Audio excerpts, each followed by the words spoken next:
Evan didn't expect his simple cargo run to turn into a nightmare. Everything was normal until his ship hit a strange energy field. Alarms screamed inside the cockpit, lights flashed red, and the navigation system stopped working.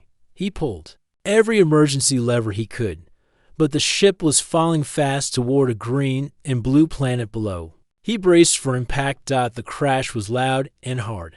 Metal groaned as the ship hit the thick forest floor, sliding through trees and throwing sparks. Smoke filled the air, and the ship came to a rough stop near a wide river. Everything went quiet. Evan sat in his pilot's seat, dazed but alive. His head ached, but nothing seemed broken. He checked the oxygen breathable. He opened the hatch and stepped outside, boots sinking slightly in the wet soil. The planet was warm, and the sky had two suns. Thick trees surrounded him, and strange animal sounds echoed nearby. He grabbed his small survival bag and scanned the area. There were no signs of cities or roads, just wilderness. The communication system was damaged, and the emergency beacon flickered weakly. He wasn't sure if anyone would hear it. He had to find shelter and food. As he moved through the jungle, he noticed tall plants with glowing edges and birds with shimmering feathers. It was beautiful but unknown. Evan felt like an explorer lost in a forgotten world. Then he heard footsteps, heavy ones. He turned, and his heart jumped. From the trees came a group of tall figures. They were women, each one strong and tall, wearing armor made of bone and metal. Their eyes were sharp, and their movements fast. One held a spear. Another had a blade shaped like a crescent moon.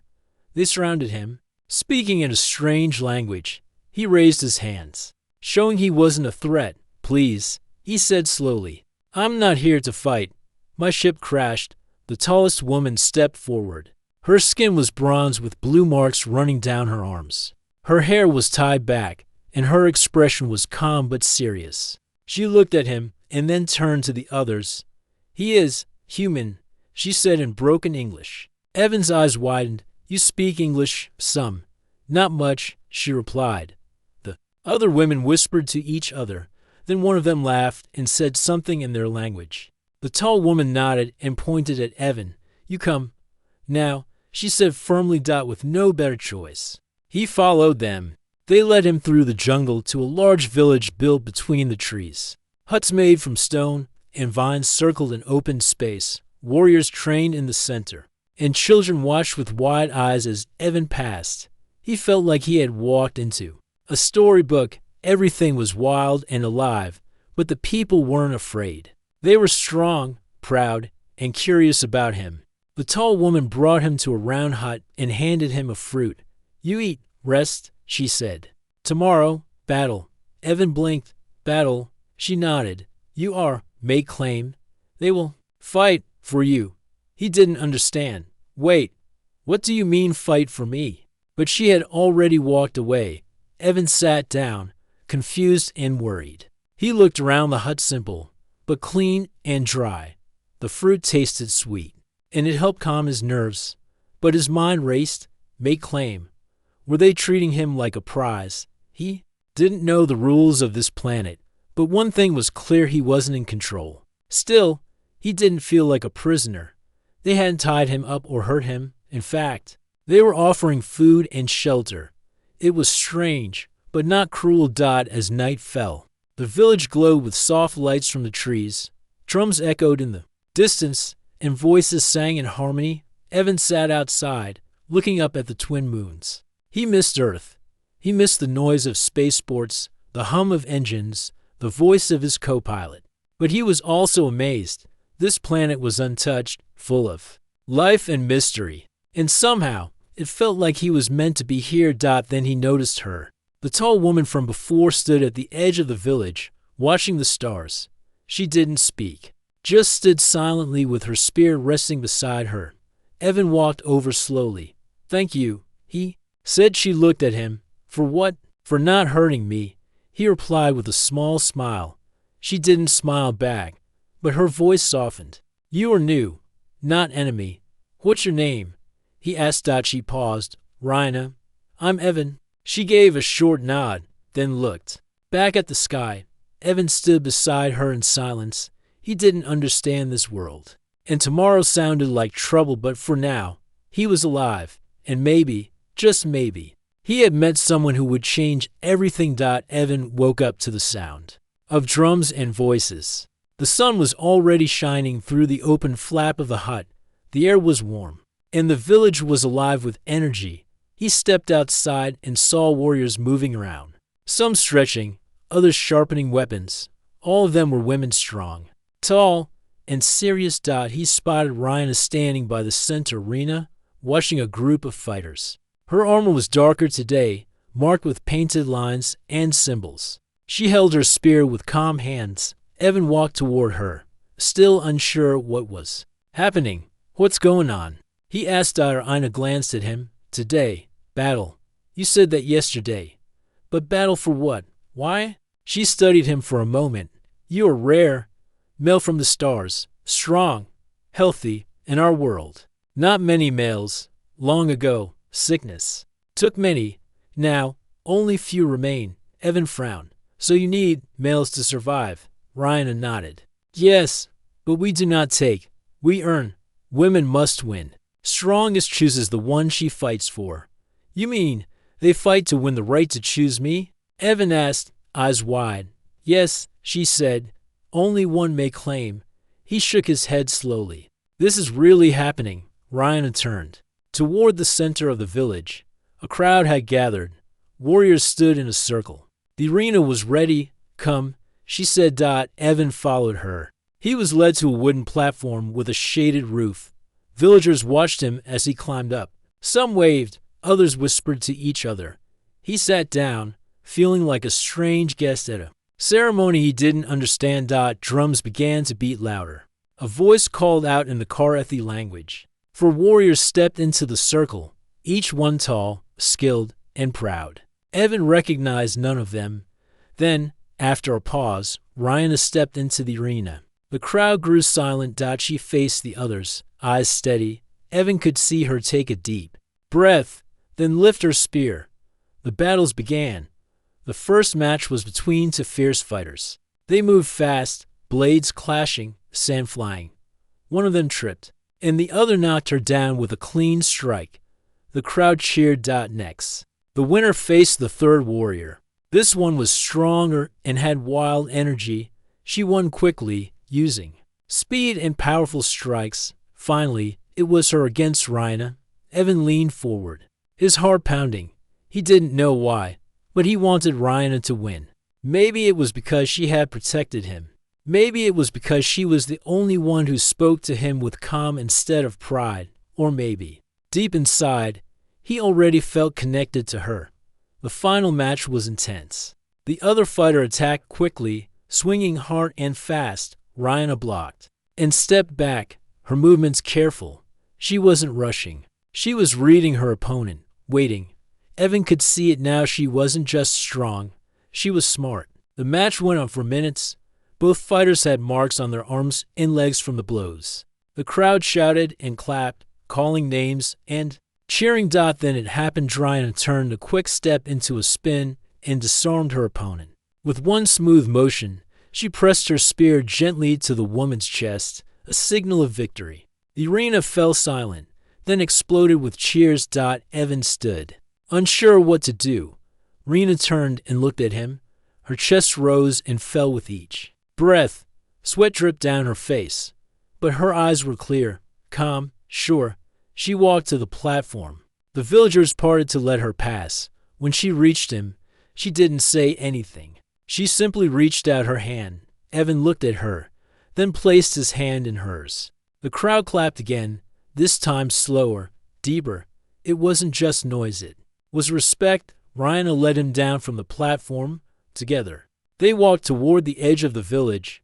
The trees swayed in the breeze. The jungle whispered around them. So, what now? Evan asked softly. Ina looked at him. Now, you are free to stay, or go. But if you stay, you are part of my home. You're not going to lock me away or treat me like an object. She frowned. We do not do that. We fight to protect, not to take. Evan smiled. Then I think I'll stay, at least for now. She gave the smallest smile. the first he had seen from her. As they disappeared into the trees, Evan realized something. This place was unlike anything he had known, and this woman, who had fought for him, wasn't just strong, she was someone. He wanted to understand more. Maybe this planet had surprises beyond just the battles. Maybe it held something deeper. The morning sun rose gently over the village of Kareth. Birds sang from the trees, and the air smelled fresh with rain from the night before. Evan woke in the hut Rhina had given him. It was simple but comfortable, with woven mats and a small fire pit. He stretched and stepped outside. The village was already busy. Women trained with weapons, repaired tools, and prepared meals. Children ran between the huts, laughing. Rhina was near the training area, sparring with a young warrior. Her spear moved fast and smooth, blocking and striking with quiet power. Evan watched, amazed by her skill. She didn't seem like the fierce fighter from the battle yesterday. She seemed calm and focused. When she saw him, she smiled briefly and walked over. "Today, you will learn our ways," she said simply. Evan nodded, curious but nervous. Rhina took him to the center of the village where elders sat on carved wooden chairs. They were older women with silver hair and wise eyes. One of them, the eldest, spoke in careful English. "You are guest, Evan," she said kindly. "You have survived the crash and the battle. Now you must understand our life." Evan listened closely. "Our world changed many years ago." The elder continued. "A sickness came, and many males died. Since then, females took charge. We protect our clans, we hunt, and we fight to keep our people strong." She paused, looking at Evan. "Males are rare and precious. They are not slaves nor prisoners. They are mates, chosen by strength and courage." Evan nodded slowly. The custom was strange, but not cruel. Rhina added, "We fight not to harm, but to prove our worth. The strongest wins the right to court, and then trust and respect grow." The elder smiled softly. "You will be safe here if you respect our ways." Evan felt a weight lift from his shoulders. He was a stranger on this wild planet, but they welcomed him with honor. Over the next days, Evan learned the rhythm of Kareth. He helped gather fruits and water. He repaired parts of his ship with tools Rhina showed him. She taught him words in their language, and he shared stories of Earth. Their friendship grew quietly. Rhina showed a softer side, her laughter when children played, her careful attention when tending plants, her pride in her clan's traditions. One evening, as stars sparkled above, Evan sat beside Rhina by a small fire. "You fight well," he said. She smiled shyly. "Fighting is not only strength, it is mine, patience, heart." Evan looked at her. "What do you want, Rhina? Not just for the battle, for yourself." She thought for a moment. "I want peace, to protect my people, to find someone who trusts me." "Do you trust me?" he asked. Her eyes met his. "Yes." Evan felt warmth he had not expected, but not all in the village were happy. Some warriors whispered behind their backs. They questioned the bond between Rhina and Evan. "He is human," they said. "He does not understand our world." One day, a challenger arrived, a tall warrior named Kayla. Her eyes were fierce, and her steps heavy. She called Rhina to the arena.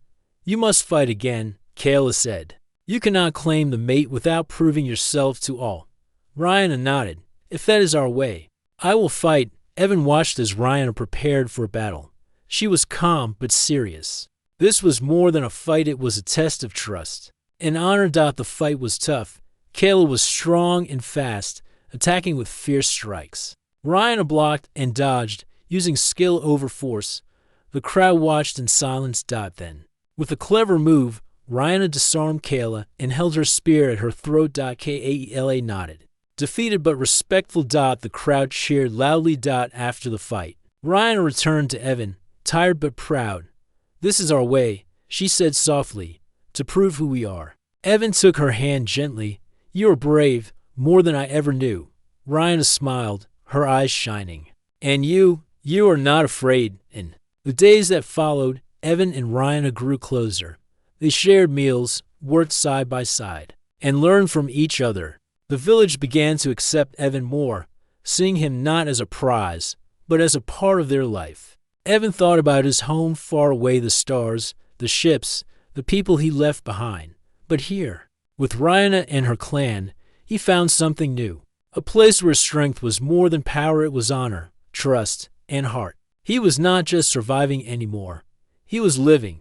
Days passed quietly in the village of Kareth. Evan grew stronger, learning more about the land and the people who lived there. Rhina stayed close, guiding him with patience. She showed him how to track animals, gather plants, and use the tools of their world. She was proud of her people's traditions, but also kind and gentle in her way. One morning, Evan woke to soft footsteps outside his hut. He opened the door to find Rhina standing there, holding a small basket. "Come," she said. "I will show you something." They walked together through the trees, the jungle alive with birdsong and the rustle of leaves. Rhina led him to a hidden clearing. Sunlight poured through the branches, lighting up colorful flowers and a sparkling pool of water. "This is our sacred place," Rhina explained. "We come here to think, to heal, and to remember those who fought before." U.S. Evan sat beside the pool, amazed by its quiet beauty. "Rhina," he said softly, "I want to understand your world more. Not just the fighting, but the people in their hearts." Rhina smiled gently. "Then you must learn the stories. Our history is in them." She told him tales of warriors and leaders, of battles won and lost, of hope and strength. Evan listened, feeling a deep respect for the culture that shaped this fierce but caring people. As the days turned into weeks, Evan felt himself changing. The fear of being lost in a strange place faded, replaced by a sense of belonging. He was no longer just a visitor. He was part of something greater. But life in Kareth was not always peaceful. One afternoon, while Evan and Rhina worked repairing parts of the crashed ship, a group of women approached. Their faces were serious and their steps firm. "Rhina," their leader called. "We must talk." Rhina nodded and followed them to the village square. Evan stayed behind, watching with concern. The women spoke quietly but urgently. Some were old friends of Rhina, others fierce warriors who had once trained with her. "Your bond with the human is breaking tradition," one said. "He does not belong here. You should focus on the clan, not the stranger." Rhina listened carefully. Her face did not show anger, but sadness. "I respect our ways," she said finally. "But Evan is not just a human to me. He is a partner." The leader frowned. "The clan must come first." "What if this causes division?" Rhina shook her head. "The clan is strong because we trust each other." "I trust him." The group was silent. Rhina turned and walked away, leaving the women to think. Evan waited for her to return. When she did, she looked tired but determined.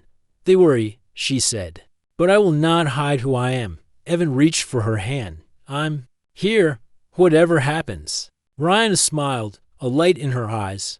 "We will face it together." That evening, under the twin moons, Evan and Rhina sat by a fire. The village was quiet, but tension hung in the air. "Rhina, what happens if they challenge you again?" Evan asked. She looked at the stars. "Then I will fight, not just for tradition, but for us." Evan nodded. "And I will be by your side." The next day, word spread quickly.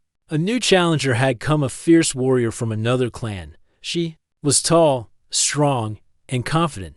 She demanded a battle for the right to court Evan. Rhina accepted without hesitation. The village gathered once more at the arena. The air buzzed with excitement and worry. Evan sat on his platform, heart heavy, but steady. He watched as the two warriors faced each other, spears ready. The fight began fast and fierce. Both women moved with skill and power. Strikes were blocked, counters landed, and the crowd cheered for both. Rhina fought with calm focus, using her experience and mind to outmaneuver the challenger. After a tense moment, she found an opening and gently pressed her spear to the other woman's chest. The challenger lowered her weapon and nodded in respect. The crowd erupted in applause. Rhina turned to Evan, her eyes shining with pride and love.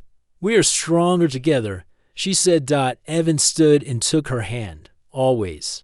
The village accepted their bond more fully after that day. Evan was no longer seen as just a prize.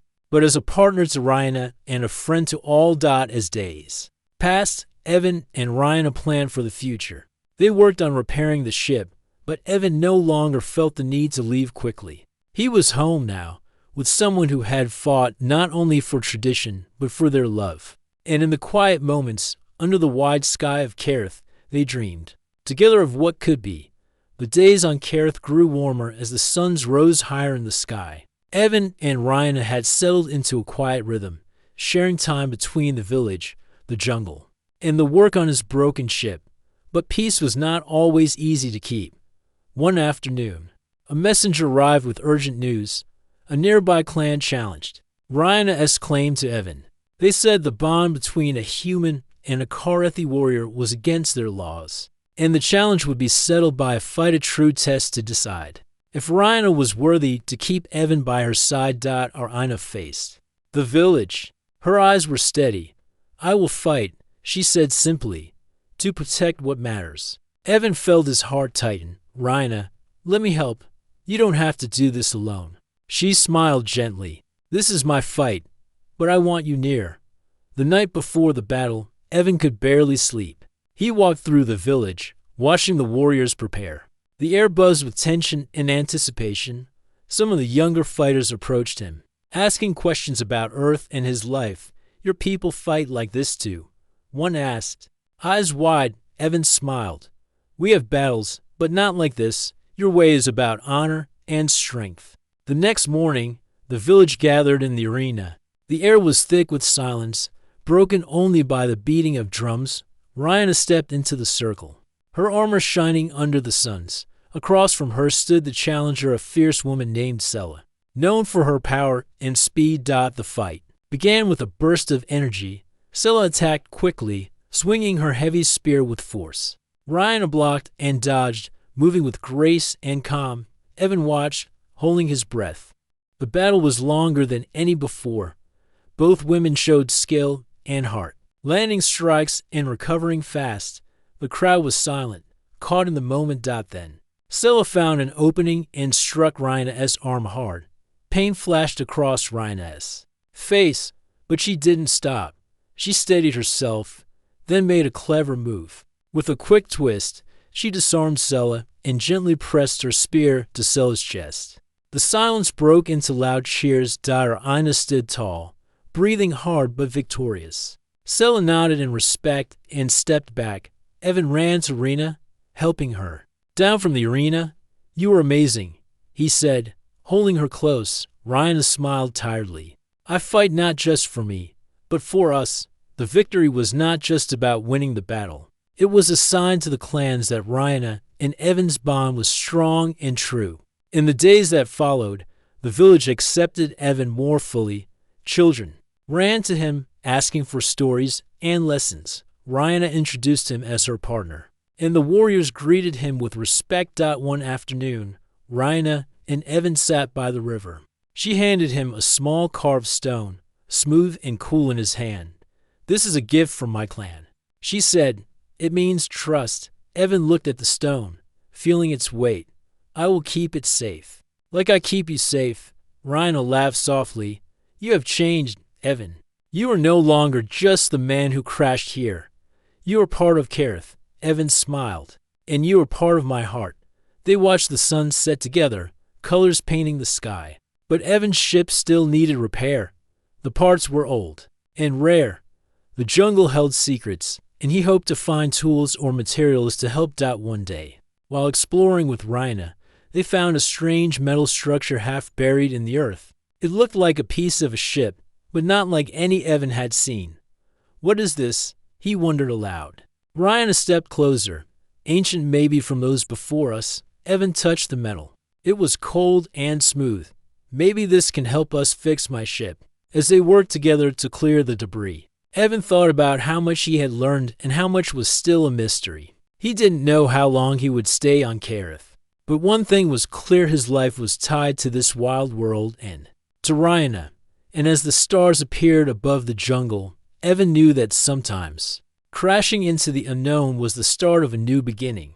The days grew cooler as the twin sons of Carith began their slow descent behind the tall trees. Evan and Ryan spent long hours working side by side on the strange metal piece they had found. The object was old and mysterious, covered in alien symbols and marks. Evan was hopeful it might hold the key to repairing his crashed ship. Ryan watched him carefully, sometimes touching the cold metal, her fingers tracing the patterns. "This is from an old time," she said quietly, "long before even my clan." Evan nodded. "Maybe it is part of a ship like mine, or a tool we can use." While they worked, the village around them buzzed with life. Children played near the river, elders shared stories in the shade, and warriors trained with their spears. Evan felt more at home with each passing day, but a small part of him still wondered about Earth, the place he came from and the people he left behind. One evening, as the suns dipped low, Ryan invited Evan to a quiet hill outside the village. They sat watching the sky turn colors of pink and orange. The stars slowly began to appear. Ryan said softly, "You have changed much since you came. Your heart is strong." He smiled, feeling warmth in her words. "You taught me strength comes not just from fighting, but from caring." She looked at him, eyes reflecting the stars. "The bond between us is rare. Not all understand it." Evan reached for her hand. "Then we will show them." Ryan squeezed his hand gently. "Yes, together." Their peace, however, was not to last. One morning, a distant ship appeared in the sky above Kareth. The village watched in silence as a small human rescue vessel descended slowly. Landing just beyond the jungle edge, Evan's heart raced. The ship's door opened, and a group of humans stepped out. They wore uniforms and carried advanced tools. They had come looking for him. Ryan stood beside Evan as the humans approached the village. The leaders met quietly, exchanging words in a language Evan barely understood. The rescue team was surprised to find Evan alive, but even more shocked by the village and his place there. "We thought you lost," one said, looking at Ryan. "Who is she?" Evan smiled and took Ryan's hand. "She is my partner." The humans exchanged looks. Some were puzzled, others curious. After long talks, the rescue team offered Evan a choice: return to Earth with them or stay on Kareth with Ryan and her people. Evan looked at Ryan. Her eyes were calm but full of hope. "This is your choice," she said softly. Evan felt the weight of the moment. Earth was his home, full of memories and people he loved. But here, on this wild planet, he had found something new: friendship, respect, and love. He thought of the battles Ryan had fought for him, the trust she gave, and the life they were building together. He smiled and said, "I choose to stay." Ryan's face lit up with joy. The villagers cheered softly, welcoming him fully. The humans nodded in understanding. "Then we will help," one said. "We will bring supplies and help fix your ship. If you ever want to leave." Evan shook his head. "For now, I want to stay." Days later, the rescue ship left, promising to return with help. Evan and Ryan walked through the village hand in hand, surrounded by friends and warriors who accepted their bond. "Your life here is just beginning," Ryan said. Evan looked at the stars above, feeling peace he had never known. "I crashed on this planet," he said quietly, "but I found something worth fighting for." Ryan smiled and leaned close. "And you found your home." Together, under the vast sky of Kareth, they dreamed of a future built on trust, courage, and love. The village of Kareth buzzed with excitement. Word spread that the human rescue ship would soon return, bringing supplies and news from Earth. Evan and Ryan are prepared for the visit, their bond stronger than ever. The people of the village were curious and eager to meet the visitors. As the ship descended slowly from the sky, Evan stood beside Ryan, holding her hand tightly. The ship's doors opened, and a group of humans stepped out: officers, scientists, and helpers. They looked around with surprise at the wild, beautiful world and the proud warriors who called it home. One officer stepped forward. "Evan, we are glad to see you safe. We brought tools and parts to fix your ship." Evan smiled. "Thank you, but for now, I want to stay with my new home and with Ryan." The officer nodded. "That choice is yours. We only want to help." Ryan walked beside Evan, her face calm but proud. The villagers gathered around. watching the new guests with interest. Some whispered, others smiled. Over the next days, the humans worked with Evan and the villagers. Together, they repaired parts of the ship, shared stories, and exchanged knowledge. The air was filled with laughter and new friendships. One evening, Evan and Ryan stood on a hill overlooking the village. The twin suns were setting, painting the sky with pink and gold. Ryan, Evan said softly, I never imagined my crash would lead me here to a place full of courage, honor, and love. Ryan smiled, and I never imagined I would find a partner who would fight for me, not just in battle, but in heart. They held each other close, the quiet sounds of the jungle wrapping around them. But Evan knew that his life had changed. Forever, he had a choice: return to Earth with the rescue team or build a new life here on Kareth. As the stars shone above, Evan made his decision clear. He looked at Ryan and said, I am home. Ryan's eyes sparkled. Then together, we will protect this home. The rescue team respected his choice. They promised to return when Evan was ready to travel again. But for now, Kareth was his world. Time passed, and Evan became a true part of the village. He taught the children stories of distant stars and machines. He learned the ways of the Karethi, training beside Ryan and the warriors. Their love grew deeper, built on respect and trust. One day, a celebration was held, a festival of strength and unity. Music filled the air, and everyone danced under the glowing moons. Evan stood with Ryan, proud and happy. He thought about how much he had changed, from a lost pilot to a partner, a friend, and a warrior of Kareth. And as the festival lights shimmered around them, Evan whispered to Ryan, Thank you for fighting for me. She smiled, her heart full. And thank you for choosing me. Under the endless sky of a wild, beautiful planet, their story had only just begun.